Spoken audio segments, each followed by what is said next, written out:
Hi, everyone. Welcome to today's Employer Insight webinar, hosted by the University of Washington Professional and Continuing Education. My name is Jo Gubas, and I lead the Community and Corporate Partnerships for our department.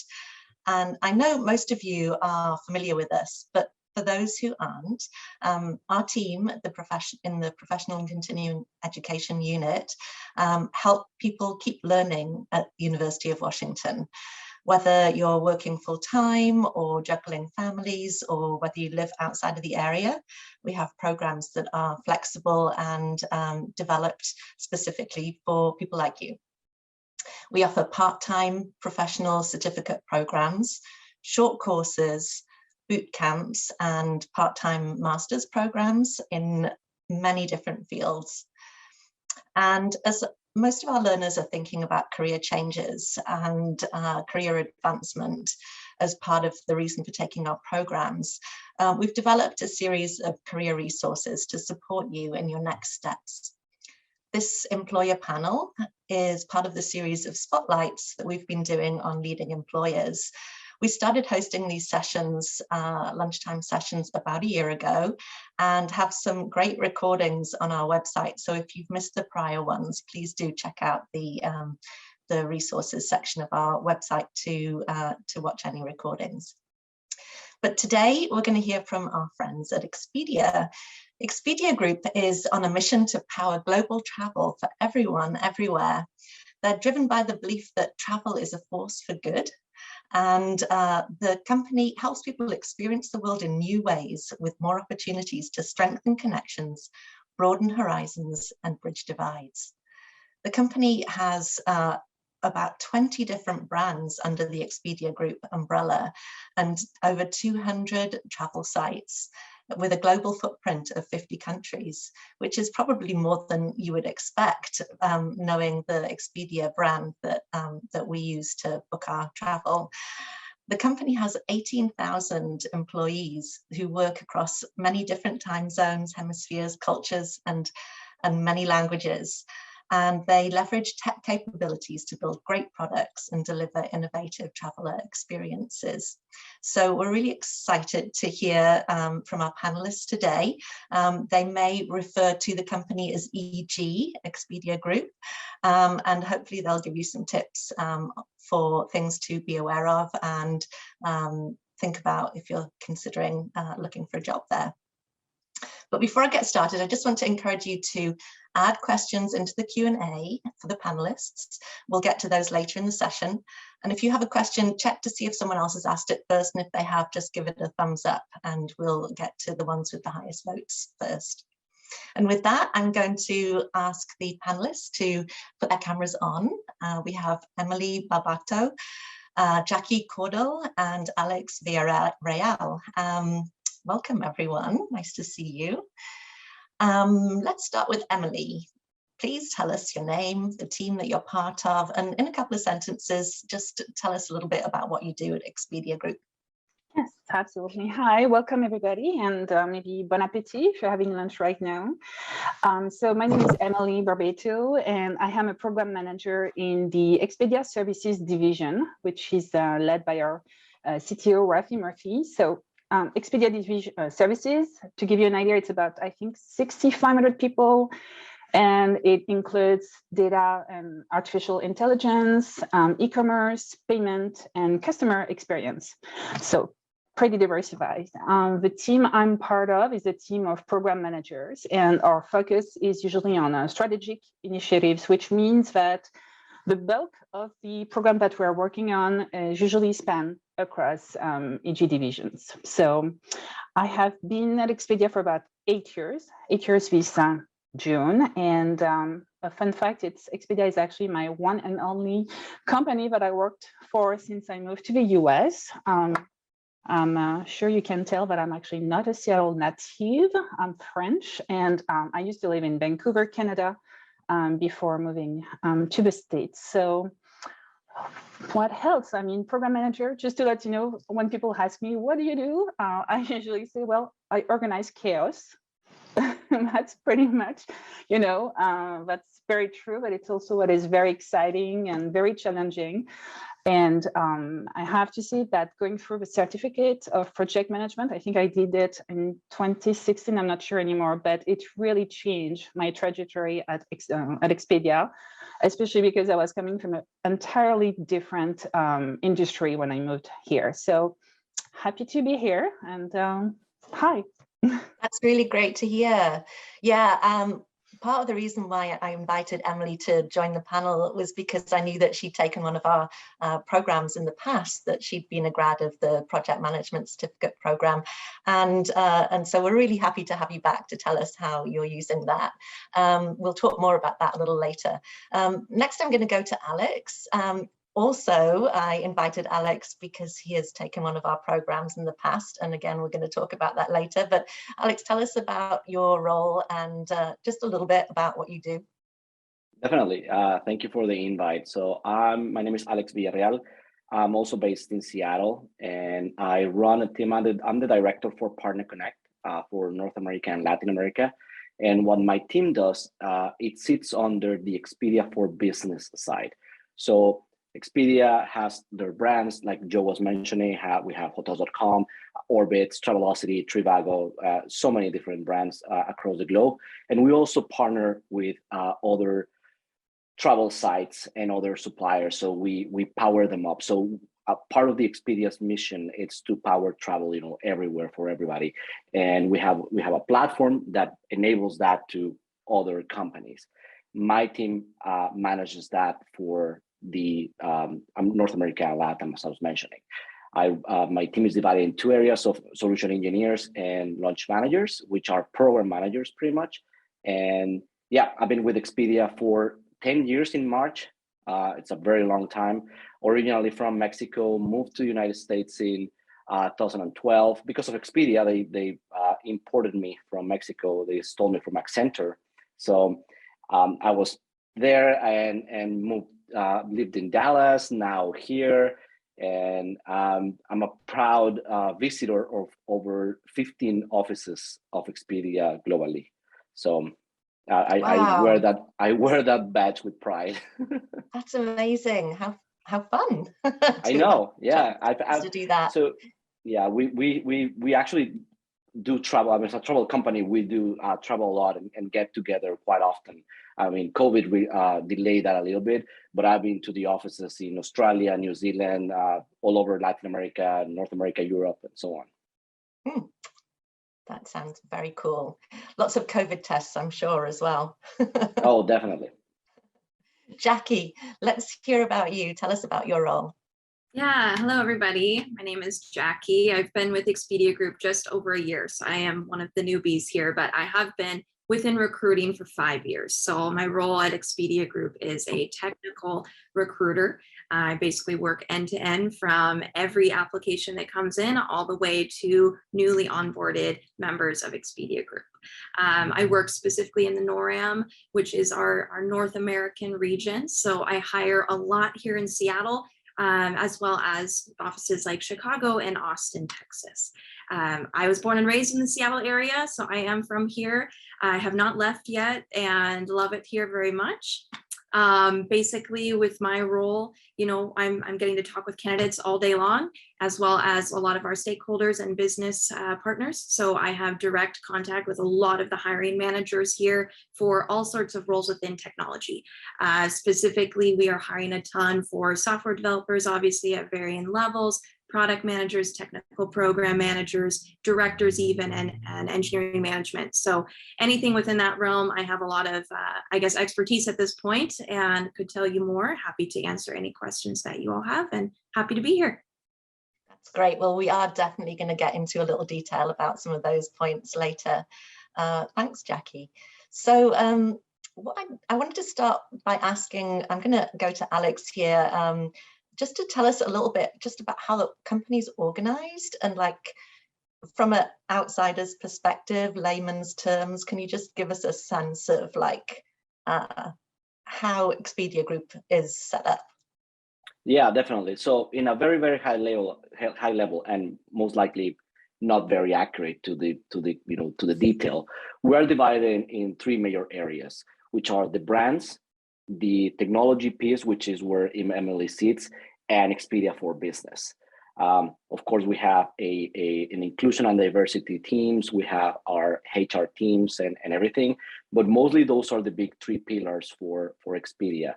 The brands on the side I was mentioning, we have Hotels.com, Orbitz, Travelocity, Trivago, What If, and other brands around the globe. We have the services solution, which they power up brands and internal processes and services, and also Expedia for Business, which power ups external brands and also some of these internal areas that we have as a company. At a high level, that's how we work. Of course, there's a lot of little details there, but in terms of placement and people working in here, we are of course a technology company. Our headquarters are based here in Seattle, but we have so many different offices, big hubs all over the place. We have a huge office in Austin for Vrbo. We have another huge office in Chicago after the acquisition of Orbitz. The actual Expedia for Business headquarters is based in London, and we have sales teams, account management teams, program management teams, technical program management teams, project management teams, and as Jackie was mentioning, we also have software developers from all levels up, all the way to distinguished engineers.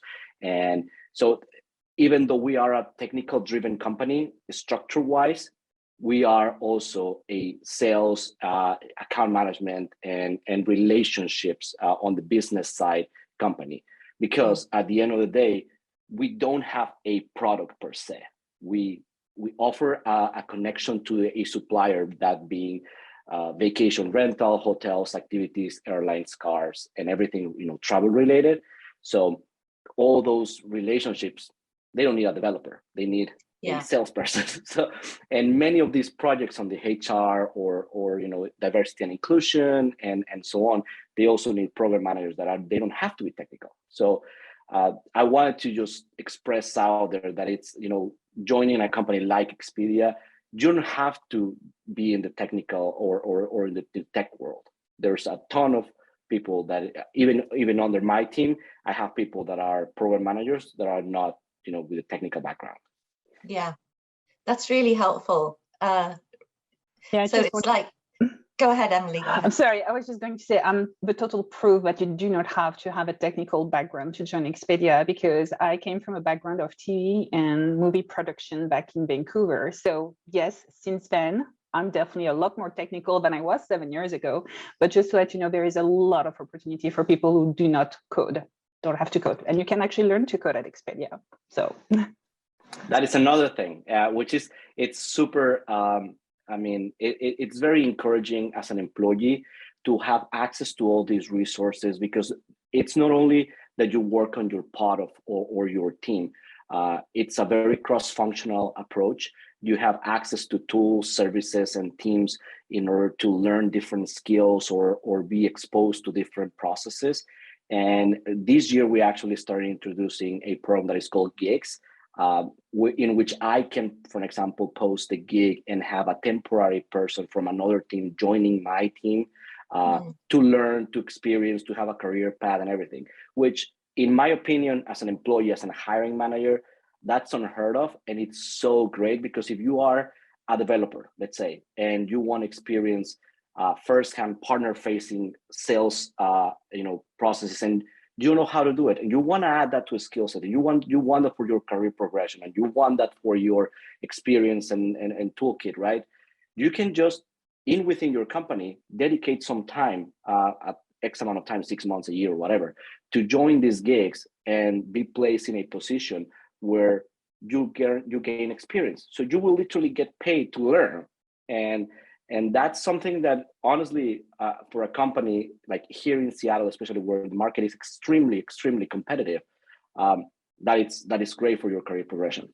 Yeah, love to hear that. Can you, just so that we've got some tangible examples, can you each tell us about your career path into your current roles? Let's start with Jackie. You're new. I do. Yeah. So I graduated with a communication studies degree. I decided to go with something fairly broad. Of course, I had no idea what I would do with that, and ended up in recruiting. So I started at a recruiting agency years ago and worked my way up into the corporate world. So I started at Microsoft initially, loved it. And Expedia Group was actually parted off from Microsoft. I found out later on, so it's no wonder I ended up at Expedia Group. But then went to Amazon and started in tech, again, SDE focused, and now I'm here. I had an excellent experience interviewing here. That was ultimately why I decided to join Expedia Group. From a customer and candidate experience and perspective, it was flawless, very, very personal. When you get to know all the leaders here, and other people will say the same thing, that it's just a very personalized experience that I couldn't find anywhere else. I didn't find at other companies I worked at previously. So I started here, as I said, currently as a technical recruiter. I am up for promotion into a talent advisor. And I want to make it known that promotions are really, really a great thing here. Expedia Group promotes from within. We're constantly having lateral moves, internal hires. So when you join a company like this, your name gets known. You're not just a number here by any means. And so already to be just a year into my work here, to be up for promotion, that's a fantastic thing, whether guaranteed or not. Just to know that my name is in the mix, and that my work is being recognized is wonderful. So I hope that's of encouragement to the rest of you. And that's my short spiel. Obviously, I haven't been here as long as the others on the panel. So. Well, let's go to Emily next. Thanks. So yes, when I actually started, as I said, I was coming from a different industry, and I knew that I had, the skill set, mindset of a project manager, program manager, because this is what I was doing in a different world, but just not in tech. So I first joined in a more an admin role, and it took me a couple of years to ensure where I wanted to go and what I wanted to do exactly. Once I got this in place, and with the help of great manager, I have to say, but my hiring manager was really, really supportive of my move. So that's when I started to gain more knowledge and really get the foundation that I needed to be a program manager. Because even if I had, this skill set, what I was missing, I realized very quickly, is the vocabulary. I was not talking with the same word, and it was very difficult to adapt. So I ended up, learning about Scrum, learning about product ownership, and learning about the certificate that I did at UW, which led to my PMP afterwards. So all of these progressions really helped me to put me in the path of career management, of program management. And actually, very funny story, Alex, I actually did a rotation, and that's how I ended up in my current team. Rotations, previous words for gigs, but I wanted to join the team I'm in right now. They didn't have any headcount open for me, but they were looking for some help, and they were looking to bring some more junior people in their team. So I actually spent 6 months with them, and ended up staying. So it totally works for me. And since then, I've been doing program management. Very cool. There is actually a question that I noticed about someone saying, what's the difference between program management and project management? I think product manager. I saw it. I'm actually looking at the questions, and yeah, do you want questions are extremely interesting. So I'm gonna answer like 2 or 3 questions before I tell you my story about. I've been promoted 4 times at Expedia in 10 years. I started as an individual contributor, and now I'm a regional director for 2 different major regions. But I'll give you a story about that in a few seconds. But so, for example, there is a very good question about what's the difference between a program manager and a product manager. That's a very good question that doesn't only apply to Expedia, but any company out there, especially in the Seattle area, and specifically when there's technology involved. A program manager will manage a different set of products that are focused to an end goal. So let's say you have a process or a program to be able to go to market certain service or certain function or whatever. While a product manager will follow a product roadmap to end up delivering something tangible, like a product. something that actually does something, not something that is being used. That's how I can better explain and put in a very easy translation what is the main difference between a program manager and a product manager. Both manage a deliverable, but one is a tangible thing that will be used, and the other thing is something that it will be done. Let's put it that way. Got it. So very good question. Now, a product doesn't have to be a technology product. Sometimes product managers are being brought in when there is a merger and an acquisition, where you have like, hey, we merged two companies, Orbitz and Expedia, and we need a product manager to orchestrate how are we going to be merging, the partner services or something like that. And those product managers may be led or may be working on the side with a program manager, which will be seeing and orchestrating things that are outside the specific product, such as, NDAs and financials and accounting and, customer support or whatever else, not on a specific product per se. I hope I answered the questions. Yeah, that's great. Another I mean, question. we'll get to more questions later, but thank you for addressing that one, because yeah, it does seem like there are quite a few questions that are related to that. So I'll tell you my story. Yes, go ahead. So, joined in 2012 as an individual contributor, specifically to manage partners in Latin America, major partners that we had in Latin America, and ended up. The one thing that I loved about Expedia is that I never had like a career path. Every single promotion that I've had has been created for my role. And I've promoted people to, I don't want to say made up roles, but just like Emily was saying, they didn't have a headcount for her, but what she was doing became so important that Expedia reorganizes things and we create roles based on the needs that we're experiencing at that time. So that for me, it's one of the drivers that keeps me in this company, because even though, I mean, in order for me to grow, I don't have to gun for my boss. I can do something that ends up being, so important that actually that gets me a promotion or creates an structure under me. That is my reality. My structure didn't exist. Over the past 10 years, we built this structure. So it's very great to see that. Yeah, tons of opportunities, sounds like. So I can see the clock's ticking. I feel like I've got so much I want to ask you. So we'll have to I want to dive into the sort of company culture and a little bit about the mission and the values that guide all of your work with 18,000 people or so, and everyone working in different places. How is that sort of cohesive kind of direction organized? And do you want to speak to that, Jackie? Should I pass that to you first? I can. I mean, again, I am newer to the company. I mean, obviously I know what our values are and everything, but I know that the values have changed over the years, right? And so I know that probably Emily or Alex could answer to that a little bit better than I could at this point, if you wouldn't mind.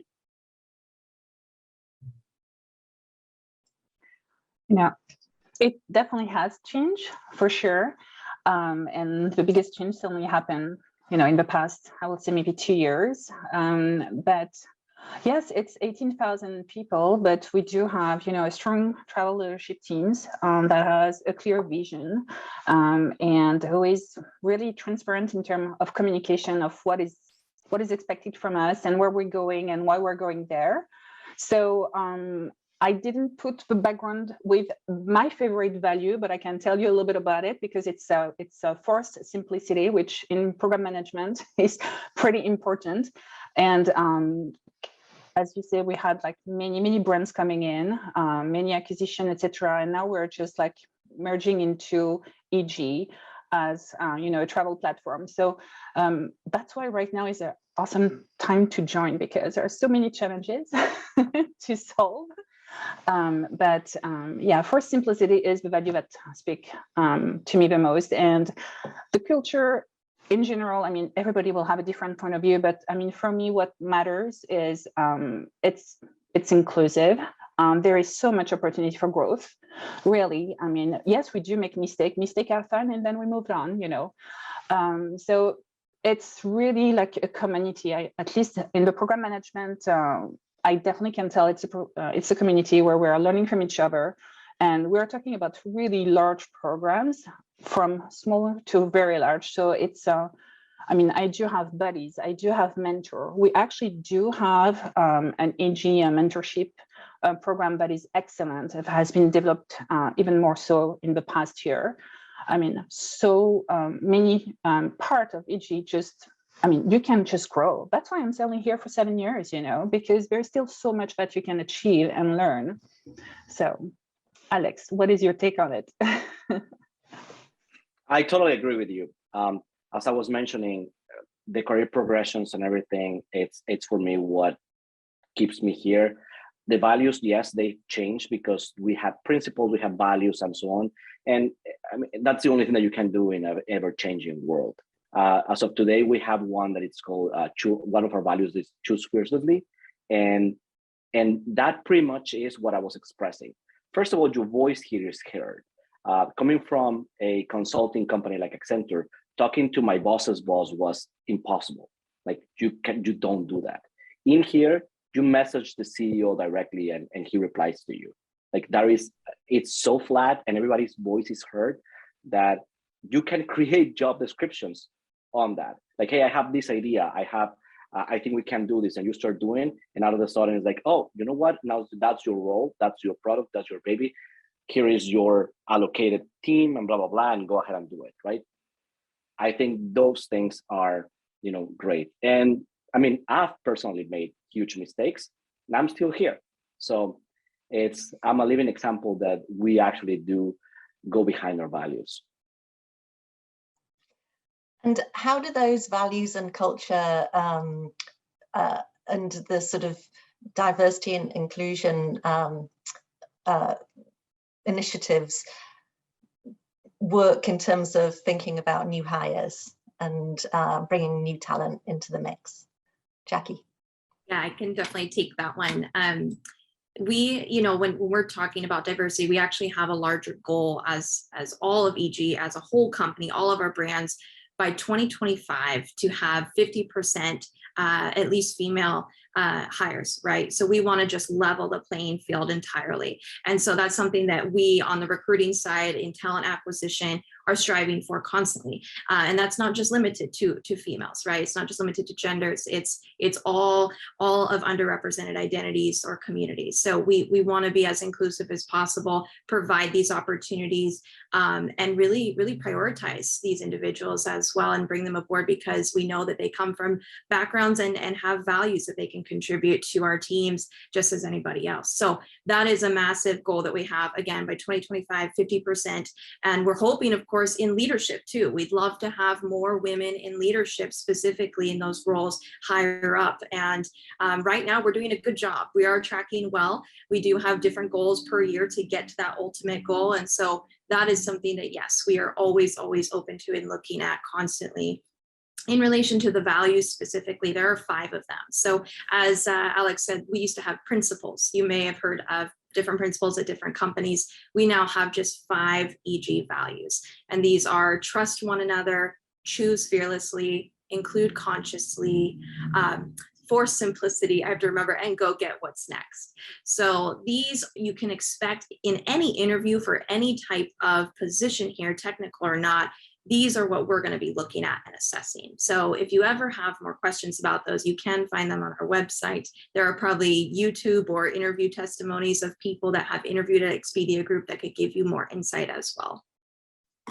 One thing that I want to add on that, coming from an engineering perspective and background, we have, as a company, we have these good intentions and goals and everything, but we do actually put them into action. As hiring managers, we get trainings on, you know, bias, not, you know, conscious bias, you know, all these different biases that we have, and really understand those things in order for us to be able to be better managers and better hiring managers. When we are actually writing down a job description, it has to go through some scrutiny to prevent these job descriptions to be targeted to certain groups or certain minorities or majorities, which personally I think it's great because it's not only the intention of getting there, we are actually putting actions on a daily basis in order to achieve these goals. Yeah, that's really great. So tell me a little bit more about the how those values have shown up for you in different.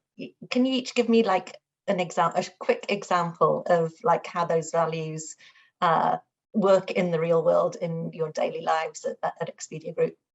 Emily, you go next.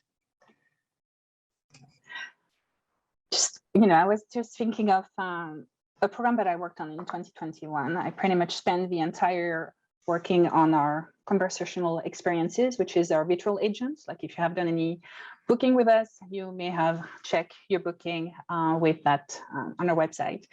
And this is a very large program that had many, many work streams going into that. So for Team Simplicity, which is my favorite value, we really need to come to a really good understanding of what was it that we're going to achieve, what was the most important to achieve at that time, because there is nice to have and nice and must have communication. We realized very quickly that we didn't have, that we need to really clarify the metrics, because measuring our success, we didn't have the same metrics for every work stream. So all these little things, it's just like coming together, having discussions, sometimes a bit difficult, but to ensure that we're all moving towards the same direction. So that's how, for Simplicity for me really happened. Mm-hmm. Anyone else have one that they want to kind of call out?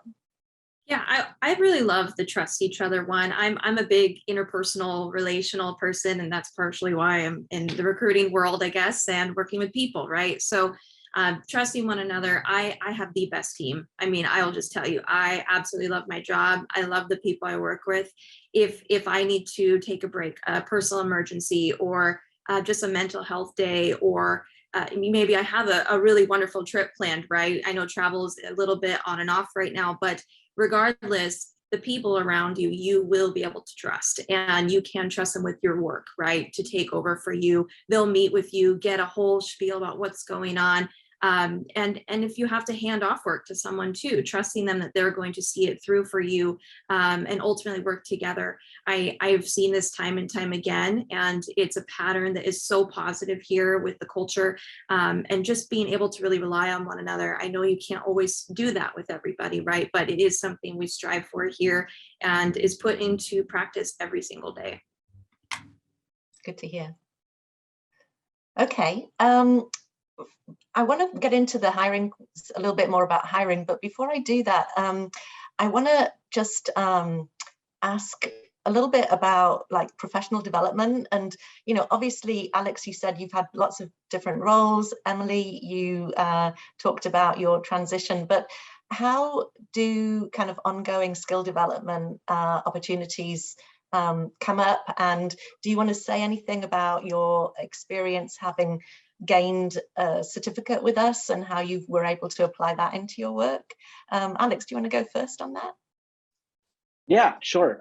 Thank you. So career progression at Expedia, it's of course led by the employee itself. Just like most companies, what Expedia does is we give you access to training materials, to courses, to certificate programs, to a lot of different things for you to continue your career development.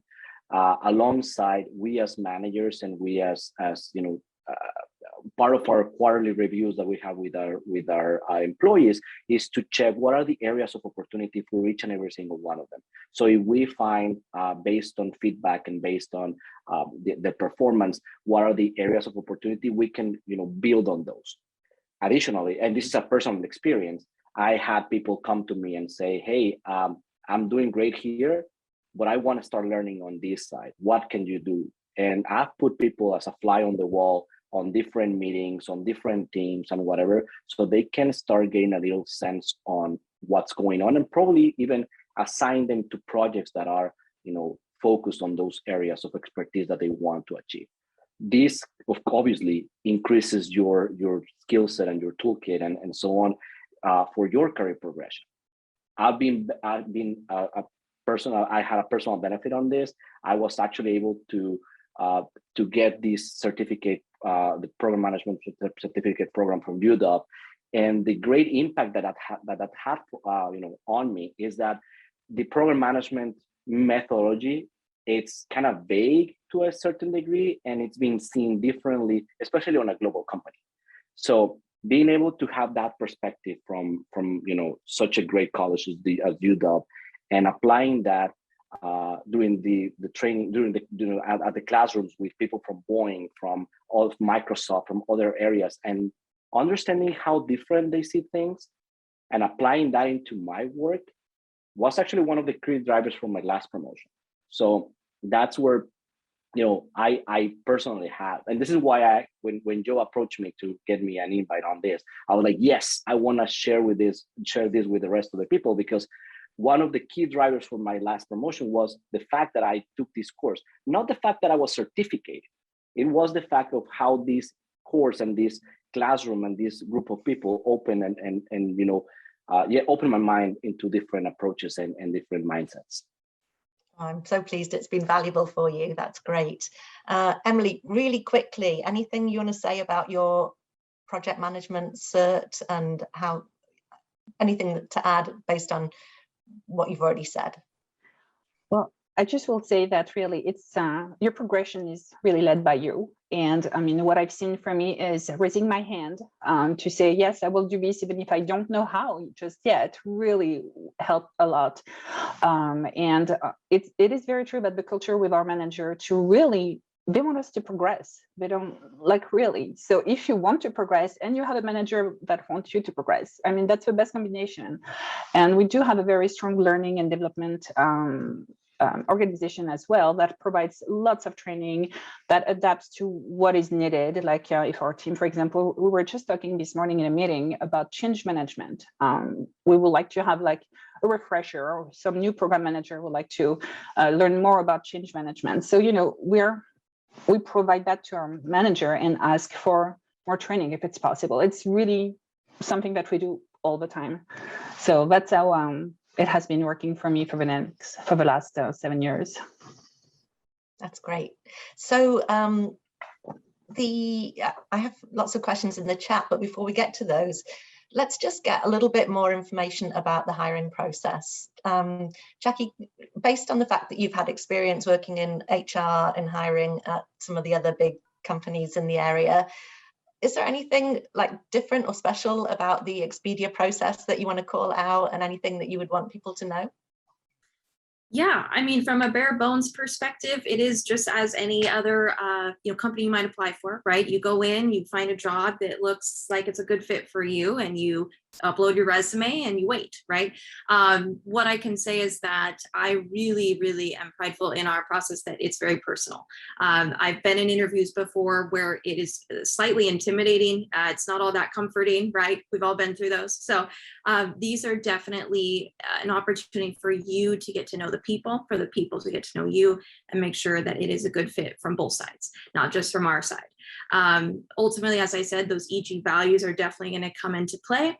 But from a whole process standpoint, typically if your application is selected, we'll give you a call. We'll get to know you a little bit better, hear about what are your career aspirations, what are you looking for, make sure it's a good fit. If it's not, we can try to route you somewhere else. And we have obviously the resources to do that. We have a big bird's eye view on all the different roles that are available. So we can definitely get you with another recruiter if that's the case. So don't be nervous about maybe selecting the wrong role or the wrong team. We can help you with that.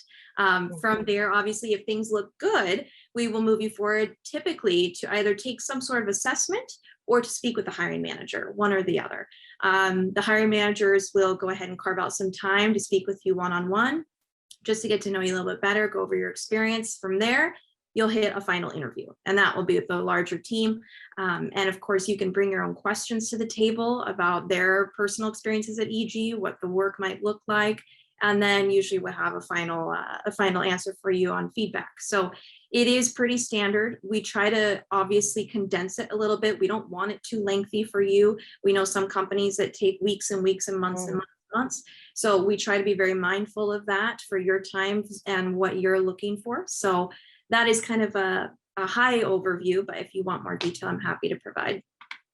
No, that's great. That was really useful, and good to know that you don't have to necessarily go through round after round of interviews in order to potentially get a job at Expedia. So Alex, I know you've done a lot of hiring over the years. How does this process look and feel from a hiring manager perspective?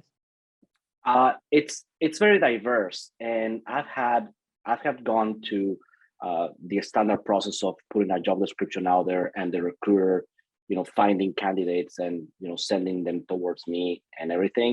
I've also had people contacted me directly through LinkedIn, which is, of course, a very good option because we all post our jobs there. Like, hey, I'm hiring for this, and then our colleagues start spreading the word out. And I have people like reach out to me and say, hey, I'm interested into like having an informal talk about this. Do you have time? And we have a 30-minute coffee talk about the position and everything, and then they get to assess whether they could be a good fit or not, and then apply.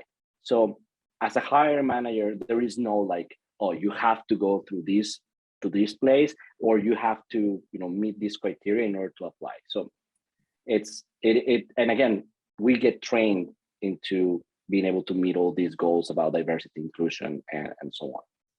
And I would quickly add on to that, just in light of LinkedIn, if you do not have a LinkedIn account, I really encourage you to make one. That is where majority of recruiters are looking. It's the main hub, I would say.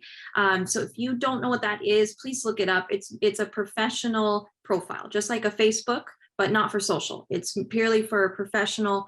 And so you can list all the jobs you've had, the years of tenure, you can add descriptions.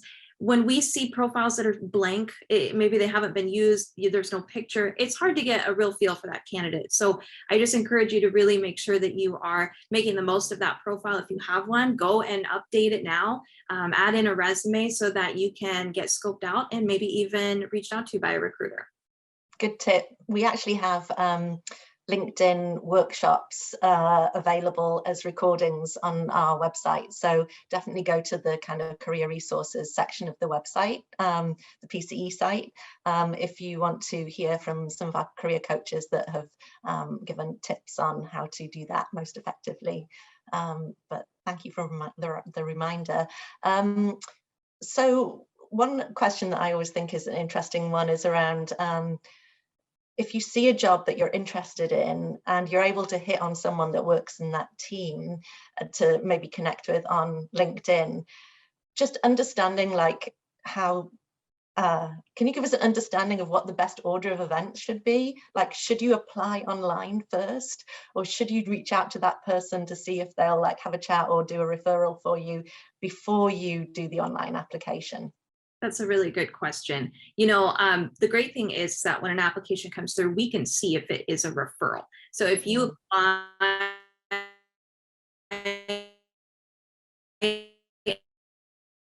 and you say, John Smith referred me, we will see that you, doesn't matter. If we hear from the hiring manager, hey, we know, so-and-so is interested, we will absolutely prioritize that person, of course.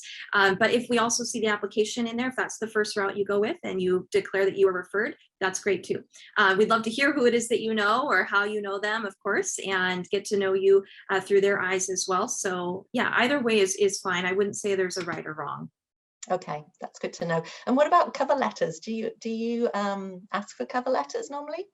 We do not. I see them rarely anymore, but they are still coming in here and there. But typically a standard resume that's clear. We don't need 8 pages, right? Just a 1 to 2 page, very clear, concise, showcasing where you've worked, how long, maybe what your primary skills are, or types of obviously software you're familiar with, or if you are in the tech side, obviously the tech stack that you're familiar with, really highlighting those things. You don't even need a huge objective either. Really, we're just looking for kind of the bare minimum requirements for that role. You don't have to be overachiever. We're looking just to see, hey, does this person have what it takes? Do they have even potential? Let's get on the phone with them. Mm-hmm. Okay, that's all good info. I'm just wondering about like, how do external candidates kind of get kind of worked out alongside internal candidates? And is the process different? Like, for an outsider to kind of compete with someone who already has internal experience sometimes might be a little hard. Do you have any kind of thoughts about, you know, kind of how to break in? And I'm not talking about necessarily like, I'm thinking about people who have quite a lot of work experience under their belts, because obviously a lot of people from who take PCE programs do have good work experience that might be transferable. And so how can they, especially if they are coming in from maybe slightly, you know, not from the tech industry, from a different industry, are there things that you guys would suggest as a way to kind of get noticed and stand out when you're competing against other great candidates or internal candidates? I would love to hear Alex's perspective on that, just as a hiring manager, you know, whether you are considering an internal or an external. But the 2 cents I could say is be personable. You know, that can really make the difference, whether you believe it or not. If we see that someone is willing to learn, even if they don't necessarily have the full skill set, if we think that they are coachable, that's a lot better than someone that's really just stubborn, not willing to learn, kind of, you know, stuck in their ways. So I would just encourage you all to make sure that you're approaching this really, really with an open mind if you are in an interview setting, as well as just really emphasizing your excitement about EG and learning new things here. So thank you, Jackie. To put it briefly, I think it depends on the role itself as well. Sometimes the needs of the role need to be somebody with travel experience or with certain experience or whatever. But many times, and I would like to say most of the times, the fresh set of eyes and fresh come from somewhere else, that it's like Jackie saying, coachable, personable, and willing to learn and everything, actually does make a huge impact. When you start talking with somebody on the interview, I mean, you want to present, you know, what is it that you're bringing into the table? Because one thing that I always say to people that I'm interviewing, this is a two-way street. I'm interviewing you, but you are also interviewing me. So try to get the best out of, like, what is it that I'm also going to provide to you as an employee, as you know, what is Expedia going to provide to you in order for me to get the best out of you. So it's a two-way street. Let's negotiate and see, you know, this is the role, this is everything. So I love getting the questions about, like, you know, what if I face these things? What if I try to do all these things differently? And is my voice or my ideas going to be able to be implemented, or we do things a certain way? So to answer briefly, it depends a little bit of the role, but being personal helps a lot. Yeah, sounds good. Right, we're going to move to questions because we have lots. Thank you so much for kind of running through all of that with me. So I'm just scanning through some of these questions. Some of them are very specific. I'm not sure we're going to be able to get to all of them, but I see one here about asking about skills, and other like essential skills or high demand, like hard technical skills that that you look for people who are going to work in the sort of technology side. And obviously, if you're more of a business, wanting to move into more of a business role, but still, you know, what else is valuable in order to get into the technical operations? Jackie, do you have a thought about that? I know you recruit a lot of tech jobs, yeah. But would you say that there are certain things that just stand out as being super valuable? You know, when we talk about new positions, there's always the basic qualifications and preferred, right? So I think from a basic standpoint, if you're looking into the development side of things, or even technical in any case, right, we are primarily a Java tech stack here. So having any sort of experience with Java backend or front end, you know, Node, oh gosh, I'm spacing, Angular, JavaScript. These are all really, really healthy skill sets to have on the technical side. Even for some of our DevOps more focused roles, scripting is going to be really beneficial. But I would say as well that, gosh, I don't know why I'm blanking all of a sudden. I have a bit of brain fog. I was sick last week. You'll have to excuse me. But technical skills, you know, there's also so many other, just outside of technical leadership type qualities, right? Have you mentored anybody? Have you onboarded anybody? If you're looking more at the managerial side of things, how is your perspective or your managerial style, philosophy?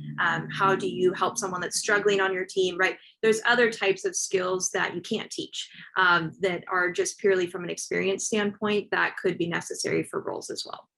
Great. Emily, on the PM side of things, Jerry asks, what are the most useful tools for PMs in Expedia? Is it common for the company to use Jira or other tools being used? Thoughts on that? Well, yes, I can tell you what tools I am using on a daily basis. Definitely Jira, definitely Confluence, so that's Atlassian suite. That's the two tools that I'm living in pretty much. So if you have a good understanding of that, that's good. Also, I mean, we're trying new things, we are trying new tools sometimes. So I think that the main skill that you should have is curiosity and not being afraid to learn some new tools. And I mean, I didn't do a certificate in Jira, for example. I definitely, fell a lot and learned a lot. And now I'm actually to a level that it's confident on that. But yes, these are the basic tools. I think the most known tools that we're using, any kind of, just trying to think of it. Other tools are not like program management tools, but you can use Slack, for example. Slack is what we're using for messaging. And there is many things that you can do with Slack in terms of program management. So many plugs in. That's all that comes to mind. Did you take the PMP certification after you took our program? Yes, it was actually a foundation of, I needed, like hours, course hours, and the project management certificate really helped me meet this requirement to apply for the PMP. Absolutely. Yeah. And do you think that has been a valuable qualification for you? Absolutely. Absolutely. The PMP, everybody knows PMP in program management community. So yes, and as a certification and just from a standpoint of knowledge, simply, I learned so much by doing that because I did not come knowing exactly what stakeholder was, but now I can, this is all I do, managing stakeholders. So yes, very, very valuable. That's great to hear. Alex, do you have any thoughts on this one? Yes.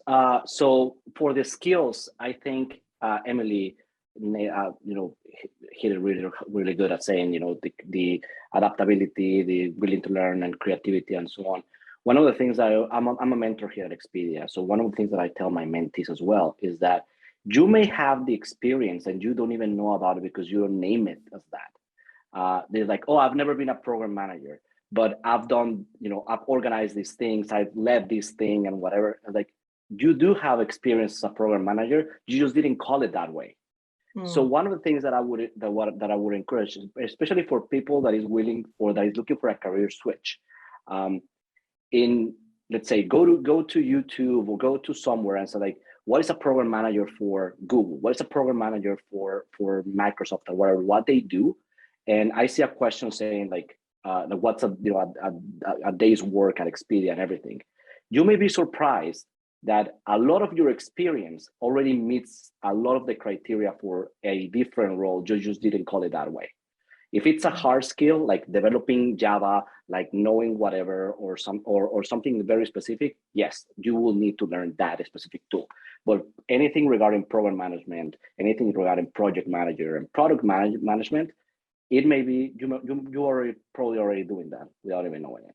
Oh, that's good to hear. So I also saw some questions about entry level. Does Expedia have any like special entry programs? I'm assuming you have internship programs, but is there anything you want to just mention about the more entry level roles, Jackie? Yeah, we absolutely do. We have what we call new grad programs and new grad hiring. So not just internships. We do have full-time roles for those that are just coming out of a program or a graduation. I primarily focus on mid-level and senior roles. So I personally don't see these types of roles come out. I don't hire for them, but I do know the people that do. We have an alphabetical leveling system here. It's, I believe, and correct me if I'm wrong, H through O.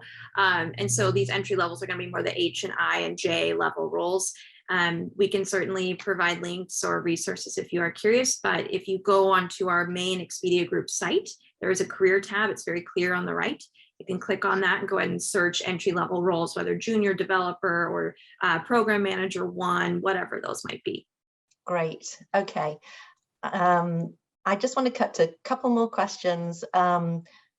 Someone asking what's a typical day like. I'm not going to ask you that because I know that's a long one.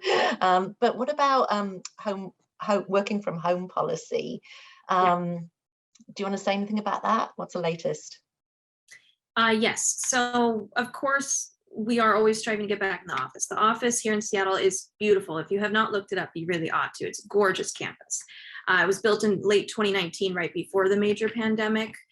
So it's barely used, but we are striving to get back. We had an original date of early January in the new year to be back. Of course, we've had some setbacks, be it COVID, and our main priority is making sure that everyone is healthy and well. So it is optional to go in at this point. You can, of course, it's a case-by-case basis, talk to your own manager if you are in EG. I right now typically was striving to go in 1 or 2 times a week because I enjoy it. I personally really like going in. But we absolutely are able to prioritize our health, our well-being, our family. If we need to work from home, we can. I know that overall, the goal is to be in there 3 times a week as soon as we can as a whole. We'd love to get back to that full capacity if possible. Of course, everyone has different situations. Yeah, it's a moving feast at the moment, but that's a good answer. Thank you. And someone asked about travel policy. Alex, did you want to say something about the benefits of traveling as part of I actually answer it. I answer it on the written. Yeah, we have great benefits. So we had benefits. So for example, you have a travel allowance that you have to be used towards any of our brands. It could be used for an activity, for a stay, or whatever. And on top of that, we have unlimited discounts for as an employee that vary along, like for your stays and everything. And we have some coupons that you can a limited amount of coupons that you can provide to some family and friends. So working in a travel company, it's great, and those are the tangible benefits. Not tangible benefits. For example, if Jackie has Venice on her background. The last time I went to Venice, I actually messaged one of the market managers and said like, "Hey, I'm going to Venice. I work at Expedia, blah blah blah," and she was like, "Oh, great! As a matter of fact, we're having this," and she hooked me up with free gondola passes, which are like 80 euros each. So those type of intangible things are great to be part within the industry. So that sounds very cool. Good. All right, well, our time's up. So I'm going to have to just say thank you so much for being with us. I found it really interesting to hear all about work at Expedia. I know the building downtown Seattle is phenomenal, and I'm sure it'll be fun to be there with everyone else at some point. So just thank you so much for spending your day with us and sharing so much great information and tips. I've put Jackie's email in the slide that you're going to see in a second. So if you have hiring related questions, I really suggest that you reach out to Jackie. She'll point you in the right direction. But thank you to Emily, to Alex, and to Jackie for being here. Thank you to everyone for joining. We'll be back again next month with Smartsheet and hear all about careers there. But for today, thank you to Expedia Group for a really interesting and great session. Bye all.